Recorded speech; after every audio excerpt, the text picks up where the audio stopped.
I remember when I was 26 years old in the year of 2009, working for my dad in the logging business. I was posted to a place called Kuala Krai in Malaysia with 2 colleagues.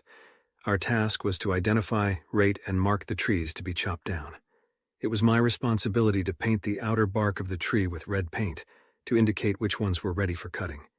But before we could begin the process, we would hire locals known as Orang Asli, which means indigenous people in our language, to guide us through the selected forest area. Let me share my experience with you. We were assigned to trek on a pre-existing trail or pathway. On one side of the pathway, we could see the stark contrast between the untouched lush forest, while the other side showed the aftermath of deforestation with chopped down or near barren land. There were markers hammered into the ground, making our track visible. The barren land was on our left and the untouched forest on our right. Now, back to where I am. We had 2 guides, Ismail in the front and Osman at the back. Their role was to ensure our safety and guide us through the pathway securely. I must mention that they also had superstitious beliefs, although I am a skeptic.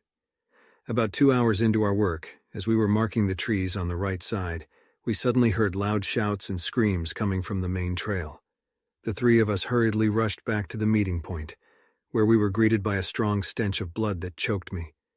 To my horror, I saw Ismail holding onto his parang, and blood was trickling down from its handle. Osman's motionless body lay on the ground beside him. Fear gripped all 3 of us, and I could only imagine the worst. What in the world just happened? Did Ismail just harm his friend? Or was there another explanation? Frozen with fear, we stood motionless for what felt like an eternity. Ismail knelt down suddenly and started bowing up and down profusely while signaling for us to come and kowtow beside him. Though shocked, we remembered that our deal was to follow the guide's instructions without question.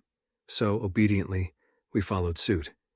The stench of blood grew stronger, and unable to bear it any longer, I couldn't help but took a peek at the scene unfolding before me. I regretted doing this. What I saw was etched into my memory forever. The dead tree stumps around us were oozing blood, flowing freely from the top to the ground. The surrounding area had turned dark and black, and the stench was unbearable. It was a bloody and horrifying sight. Ismail continued mumbling something I couldn't comprehend while sprinkling water or ointment around us. He moved around in a peculiar manner, doing little hops and skipping while bobbing his head up and down. This eerie spectacle lasted for about 10 minutes or so before he finally stopped. He then instructed us to stand up and leave the area immediately. Ismail's backpack became a makeshift bandage for Osman's injured forehead. Without saying a word, we carried Osman and hurriedly fled the place. By this time we were repeatedly told to never look back as we left. After half an hour of trekking, we reached the trailhead and left the forest. We wanted to go to the nearest general hospital to help Osman, but Ismail insists that we drop them off back in their settlement. And so we did. We then drove back to our motel. Upon arrival, I only just noticed that all our boots and pants were stained with thick, fresh blood, so my colleagues and I had remove and throw them away. I then tried to convince myself that it was only a dream, but it felt so lifelike that I couldn't believe it was a fake experience.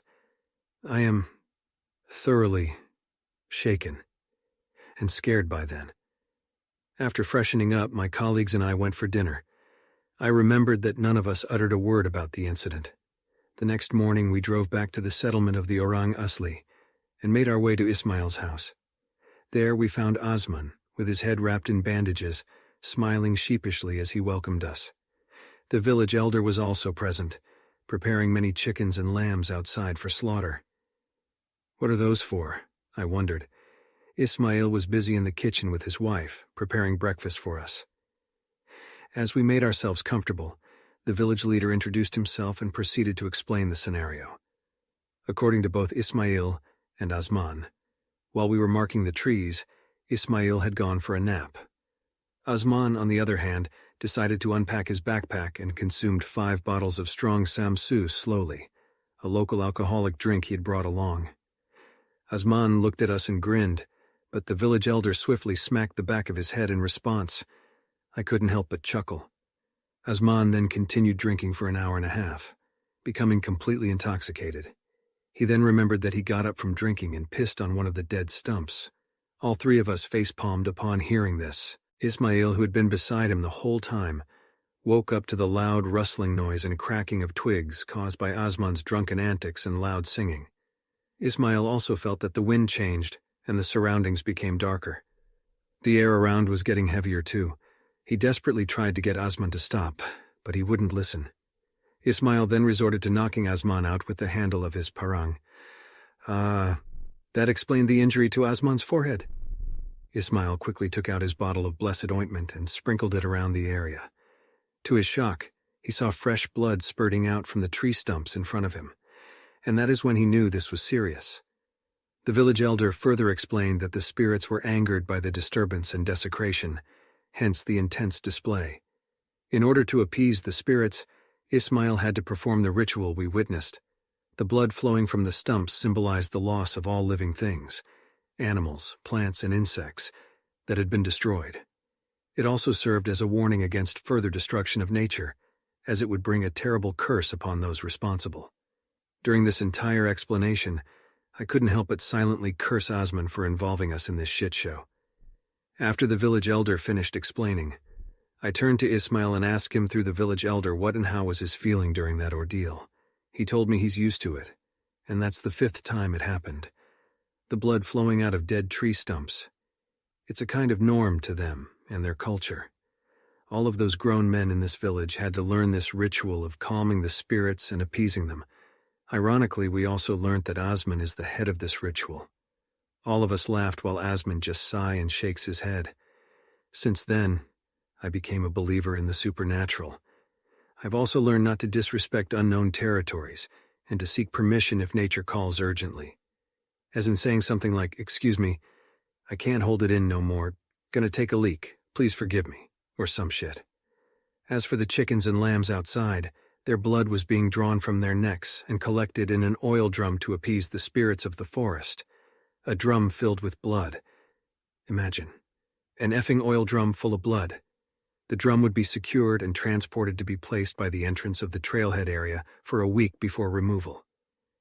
After having our breakfast, we said our goodbyes and left.